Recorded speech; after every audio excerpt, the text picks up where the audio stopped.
Agora vejam que a gente vai entrar já em coisas que nos afetam até hoje.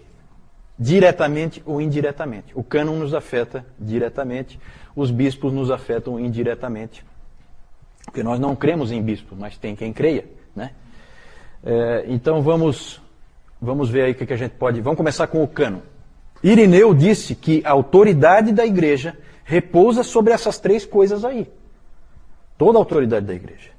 Então havia uma preocupação muito grande em estabelecer essas três coisas, diante do ataque das heresias. Isso aí é uma resposta da ortodoxia. Tá? O que é o cânon? O cânon, essa palavra significa simplesmente regra, e o cânon pode-se dizer que é a regra que deve ser seguida. Na prática, o cânon é o conjunto de livros que compõem as escrituras inspiradas. O cânon é a Bíblia. O cânon é esse conjunto. Certo? Conjunto de livros. Por que a gente trata como um conjunto de livros? Justamente porque era tratado individualmente. O cânon é formar o conjunto. É escolher quem entra e quem fica fora. Por quê? Como eu disse antes, desde o início o Antigo Testamento era a escritura cristã, já estava estabelecido, isso nunca foi discutido. O único que discutiu foi quem? Exatamente, o Márcio. Ele está indignado lá. Ele achou que tinha acabado. Ele queria que não voltasse mais. Mas como é uma reação, nós temos que citar, né? Como é uma reação sim. Essa foi boa, né? O Antigo Testamento, então, foi tranquilo. Veio exatamente como os judeus o tinham, com os mesmos livros. A ideia do cânon, gente, é uma ideia que veio dos judeus. Os judeus tinham feito o cânon deles. E agora os cristãos tinham que fazer o seu. E a hora era agora. Por quê? Porque não podia se perder muito tempo, porque ia se começar a ficar distante demais das fontes originais. Você tinha ainda pessoas que conviveram com pessoas que conviveram com os apóstolos. Então você tinha muitas testemunhas ainda. Não, esse livro aqui foi escrito pelo fulano. Só que vocês, é claro, percebem isso, se passar 500 anos começa a ficar mais complicado de provar as coisas. Então a hora era essa. E os ataques que as heresias estavam proporcionando empurraram a igreja a fazer isso logo. Que livros seriam colocados no Novo Testamento? Essa é a pergunta. Além dos 27 que acabaram entrando realmente, existiam muitos outros livros circulando no meio das igrejas. Havia o Evangelho de Pedro, havia o Didaquê, a primeira carta de Clemente aos Coríntios, a própria carta de Policarpo aos Filipenses. Havia dúvidas em relação a essas obras. O Pastor de Hermas. E a situação era tal, diante das heresias crescentes, que era urgente fazer alguma coisa. Vejam bem, gente, olha só. O gnosticismo estava produzindo livros falsos, assinando com o nome de apóstolo. Né? Olha como isso aperta. O Marcion estava dizendo que tudo isso aí não é inspirado. Estava jogando fora os livros válidos. E o Montano estava dizendo que não tinha terminado a revelação. Ele tinha mais coisinha para falar. Né? Deus continuava falando, como falou com Paulo, continuava falando através dele. Então vejam que as três heresias apertam em direção ao cânon. Percebem isso?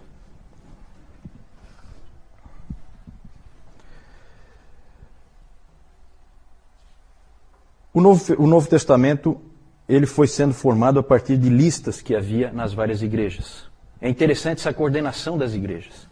Uma igreja, essa coisa da igreja católica é uma coisa muito interessante, uma coisa bonita, porque eram igrejas em lugares completamente diferentes, numa época em que a comunicação não era tão fácil como é hoje, e elas se coordenavam. E um tinha uma lista, o outro tinha uma outra lista, aí um dizia assim, ah não, mas eu tenho aqui na minha lista, eu tenho o pastor de Hermas. O que você acha, ô Moisés, você que é bispo lá de Alexandria, o que você acha do pastor de Hermas? O pastor de Hermas eu acho que lá na minha igreja nós não aceitamos como autoritativo não. Poxa, mas eu achava que era. Começou esse tipo de troca, sabe? Várias listas existiam.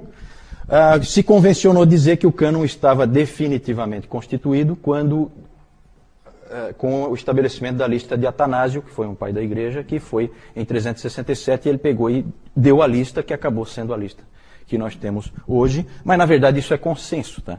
Isso foi construído por consenso. Tem umas histórias interessantes, como uma carta lá do ano 200, em torno do ano 200, em que houve um bispo de Antioquia que escreveu para os irmãos de uma outra região, onde ele tinha visitado aquela igreja, relatando na carta que ele havia mudado de opinião em relação ao evangelho de Pedro.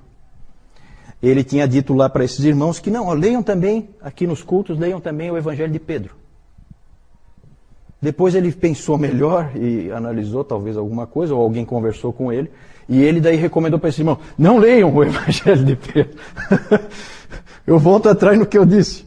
Né? É interessante esse tipo de coisa, esse tipo de registro. Na verdade, o cânon já estava concluído quando o último livro da Bíblia foi escrito. Certo? Isso é importante. O estabelecimento do cânon é um reconhecimento, não uma imposição.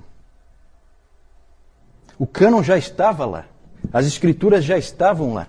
Só que Deus tinha que conduzir a igreja na sua providência para que a igreja discernisse quais são esses livros inspirados. E ela discerniu, e esse é um processo muito bonito. Uma coisa que foi acontecendo com muita seriedade e que Deus realmente conduziu a igreja à formação do cânon. É muito estranho, nós protestantes evangélicos, é interessante como a gente despreza, né, a história da igreja e esses pais antigos, a gente acaba meio que desprezando eles. Na verdade, nós dependemos deles. Né? Calvino nunca desprezou.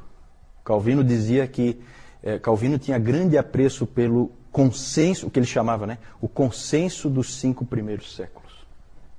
Ali as bases foram estabelecidas. Ali é uma época importantíssima. E esses pais da igreja, imperfeitos como eram, nós vamos ver eles um pouquinho depois, eles fizeram o trabalho que Deus queria que eles fizessem. Como que se chegou a essa formação do cânon? Como eu disse, há uma certa diferença aí de maneira de fazer. No romanismo, eles creem até hoje que a formação do cânon é por imposição, não por reconhecimento. Por que um livro é canônico? Por que um livro é autoritativo? Porque a igreja diz que é. Essa é a posição católica romana. Ele é canônico porque a igreja disse que ele é. E isso deu a ela a possibilidade, essa crença, nessa doutrina, de que a formação do cânon é por imposição da igreja, deu margem a que ela pudesse alterar o cânon. E como ela alterou no Concílio de Trento no século XVI. Né? Ela podia alterar porque é ela que diz se é canônico, se não é, a hora que ela quiser. Nada impede do Bento XVI e companhia eu colocar algum livro agora ali, um livro que ele mesmo escreveu e tal, e dizer, não, esse livro aqui é inspirado por Deus, diretamente. Pode. Claro que isso não acontece pelo seguinte, a Igreja Católica tem um pavor de mudanças. Ela tem um medo de instabilidade gigantesco. Não pode gerar instabilidade. Ela tem que permanecer sempre igual, que é para não gerar instabilidade, que daí cai a casa. No caso do protestantismo e dos evangélicos, sempre foi visto a definição do cânon como um mero reconhecimento. O cânon já estava lá, só precisava ser visto. O Dr. Warfield, B.B. Warfield, ele usou uma ilustração interessante. Ele fala que as escrituras, o cânon, eles são a rodovia, a estrada. E a igreja é a placa. A colocação da placa não gera a rodovia. A rodovia sempre esteve lá. Certo? O colocar a placa ou não muda a existência da rodovia. Mas a placa ajuda. E foi isso que a igreja fez. A igreja, na verdade, encontrou quais eram os livros. E isso foi feito, para a gente concluir, vamos terminar falando do cânon. Como que ela definiu esses 27 livros? De uma maneira muito interessante. Pela evidência externa e pela evidência interna. A externa sempre mais importante. Eles chegaram à conclusão que inspirados eram os apóstolos e os profetas. E que o que eles escreveram veio de Deus. Então bastava você localizar um texto que todo mundo sabia que era um texto escrito por um apóstolo, e esse texto, então, entrava no cânon. E foi assim que foi feito. Todos os textos existentes, claro que tem alguns perdidos, como uma das cartas de Paulo aos Coríntios, não se sabe onde é que essa carta foi parar, não existe cópia, a igreja não tinha cópia, então foi da vontade de Deus que aquela carta específica não fosse incluída e ela desapareceu. Mas esse era o primeiro critério. E aí eles hoje o Nilton falou um pouco sobre isso, né? E eles ampliaram um pouco também para pegar aquelas pessoas que conviveram com os apóstolos. Certo? E aí por isso que entraram outros livros, como escritos por Lucas, escritos por Marcos, né? Outros livros acabaram entrando também, por evidência externa. Tinha que ter autoridade apostólica. O segundo princípio era a evidência interna. Tinha que ter coerência no texto em relação ao restante das Escrituras. Tinha que fechar, tinha que haver uma correspondência. Isso eles buscaram também, eles fizeram essa checagem. Um exemplo muito interessante é o do livro Pastor de Hermas. Só para a gente ilustrar, tá? O Pastor de Hermas tem até um artigo numa revista de história cristã, em que eles põem assim, o Pastor de Hermas, o livro que quase entrou no cânon. Esse aí ele chegou perto. Teve outros livros que chegaram perto, tá? Esse livro, o Pastor de Hermas, ele foi analisado dentro desses critérios e ele foi reprovado. Por quê? Evidência externa. Esse livro foi escrito no II século por um indivíduo romano chamado Hermas,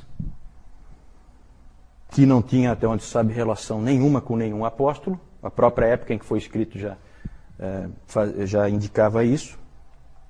Então, a evidência externa era ruim. E a evidência interna era ruim também. Ele era um livro, e as pessoas perceberam, analisando o livro, eles perceberam que era um livro preocupado com penitência, com arrependimento, e principalmente ele definia quantas vezes você pode ser perdoado pela igreja. Tudo aquilo ali soava estranho, não batia com o restante das Escrituras, não fechava com o ensino bíblico, e então a maioria dos pais da igreja viu que... E ele tinha bons defensores, Irineu, Clemente de Alexandria, Tertuliano defendeu por um tempo, depois mudou de ideia, achou que não encaixava. E ele também tinha umas visões esquisitas a respeito da doutrina da Trindade. E aí ele não passou nem pela evidência externa e nem pela evidência interna. Rejeitado. Rejeitado, não faz parte da Bíblia. E certamente ele teria definido outras doutrinas e teria modificado o cristianismo. Certo? Nós vamos ver que coisas esquisitas aparecem, mesmo a gente não tendo esse tipo de livro no cânon. Né? Mais para frente nós vamos ver todo tipo de esquisitice aparecendo na igreja, que criou uma série de problemas. Então é isso, o cânon foi definido assim. Alguma pergunta a respeito do cânon? Isso. A pergunta da Jussara, a colocação dela é em relação a como cada igreja... Qual a situação de cada igreja, né? Que na verdade elas tiveram que se coordenar. Então, aparentemente, cada igreja não tinha todos os livros. E às vezes tinha livros que acabaram não entrando, e outros que acabaram entrando ela não tinha. E realmente era assim. Só que rapidamente elas tinham, especialmente nas cidades maiores, mais influentes. Certo? Por quê? Porque um levava para o outro. Então, aquele exemplo daquela carta ali, né? Tinha correio. Então, e é interessante nessa época que isso aparece muito claramente. Os presbíteros de uma igreja se preocupam profundamente com os presbíteros da outra igreja. Mais ou menos como acontece no Novo Testamento. Por isso que tem a carta de Clemente de Roma, a primeira carta dele aos Coríntios. E é uma carta que eu já li, é uma carta relativamente fácil de ler. Ela é uma carta muito bonita, é uma carta de um pastor, realmente. Se preocupando com os coríntios, como é que vocês estão, para onde é que vocês estão caminhando, cuida com isso, cuida com aquilo, bem pastoral. Então essa preocupação mútua. Então é assim, uma grande cidade não deixava a outra ficar sem cópia. Dava um jeito de copiar. Então, como ele disse assim, aquele bispo que nós falamos antes, que visitou uma outra igreja, ele falou assim, leiam também o Evangelho de Pedro. Como é que ele vai ler se ele não tem? E eles provavelmente não tinham. Então, se providenciava, as igrejas se ajudavam, os irmãos se amavam, eles procuravam ajudar uns aos outros. A igreja era única, não havia várias igrejas. Havia heresias, mas não divisões. Ainda. Depois virão as divisões. Não, vamos chegar lá. Na verdade, a pergunta é como é que, se eles se reuniram para definir isso. Vamos ter o primeiro concílio. Qual foi o primeiro concílio?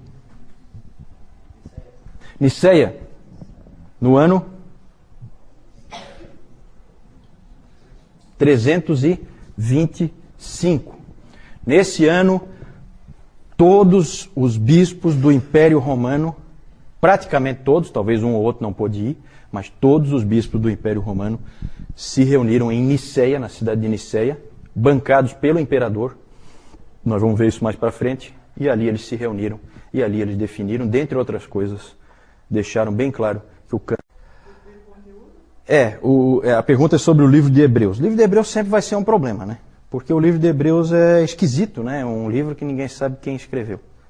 Lutero defendia com unhas e dentes que tinha sido Apolo de Alexandria que escreveu. Alguns outros teólogos também creem assim. Há quem diga que foi Barnabé, mas não, ninguém tem certeza.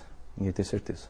Mas, de alguma maneira, a igreja chegou num consenso de que era um livro com autoridade apostólica e que simplesmente tinha se perdido as testemunhas originais do porquê que aquele livro era lido em todo lugar. Ninguém mais sabia porquê que aquele livro começou a ser lido em tudo que é igreja. Mas ele estava consolidado. Ele estava consolidado e a evidência interna dele era muito boa. Muito boa. Ele fechava perfeitamente com o restante da palavra. E a gente percebe isso, né? E é um livro muito rico que, na verdade, preencheu lacunas, né, da palavra. Se você for analisar o Novo Testamento como um todo, ele lança luz, né, sobre muita coisa que complementa o restante. Inclusive havia dúvida se tinha sido Paulo que tivesse escrito. Só que é muito diferente dos escritos de Paulo. Só que a posição dele indica isso, né? Ele foi colocado numa posição meio que puxando para a possibilidade de ser um livro de Paulo. Ele foi jogado meio que ali perto porque havia essa dúvida. Talvez fosse de Paulo. Mas é diferente, né? A gente percebe que é diferente. Mas pode ser diferente porque ele não é uma carta, ele é muito mais um tratado. Ele é diferente no seu estilo, então pode ser por isso que ele seja tão diferente. Mais alguma pergunta? No Concílio de Niceia ficou definido que aqueles livros eram os livros... Claro que havia certas resistências, em alguns lugares continuou se usando outros livros que já se usavam naquelas igrejas e tal. Então a coisa foi consolidando às vezes aos pouquinhos, né? Porque às vezes um livro já era lido há muitos anos numa determinada igreja, e aí não é de uma hora para outra que você pega e exclui, né? Mas com a lista de Atanásio estava consolidado. Na verdade, se você pegar um livro como o do Norman Geisler, que é a Introdução Bíblica, você vai ver que o grosso das listas era tudo parecido. Variava um aqui, um faltando, como a Jussara falou antes, um faltando e um a mais. Mas é um ou outro assim. As listas eram muito semelhantes. Então foi se gerando um consenso, e o consenso acabou prevalecendo, e toda a igreja acabou adotando os 27 livros do Novo Testamento que a gente usa hoje, e não houve problema nenhum, ninguém resistiu. Assim, havia muita unidade da igreja, né? E é interessante que o cânon foi formado nessa época, porque era a época certa para formar, enquanto havia unidade, né? Ah, certo. A questão, o que é inspirado? Se é o conteúdo ou se são os autores? Eu não sei. Eu acho que as duas coisas, né? Eu não sei. Eu não vejo de que maneira isso aí afeta. Por que a tua preocupação assim? Não é preocupação. Eu Deixar claro que até ele comentou de manhã que nos textos bíblicos até ele mostra falhas e erros que esses próprios homens cometeram. Ah, sim, tu queres dizer assim que um determinado escrito de Paulo podia ser inspirado e o outro não. É isso que tu queres dizer? Não? É que você falou que o autor era inspirado. Certo. Talvez eu me expressei mal. Talvez é melhor a gente falar que as escrituras eram inspiradas, então aquele texto... Não, ótimo, ótimo. Não, foi boa a tua... Eu acho que fica melhor. A gente coloca que as escrituras foram inspiradas, aquele texto foi inspirado por Deus no autor. E o autor, então, colocou, né? Ele não tinha consciência de que ele estava fazendo isso, não é um ditado, né? Mas ele estava escrevendo a palavra de Deus, né? Isso eles tinham bem consciência, né? Obrigado por essa correção, acho que é importante.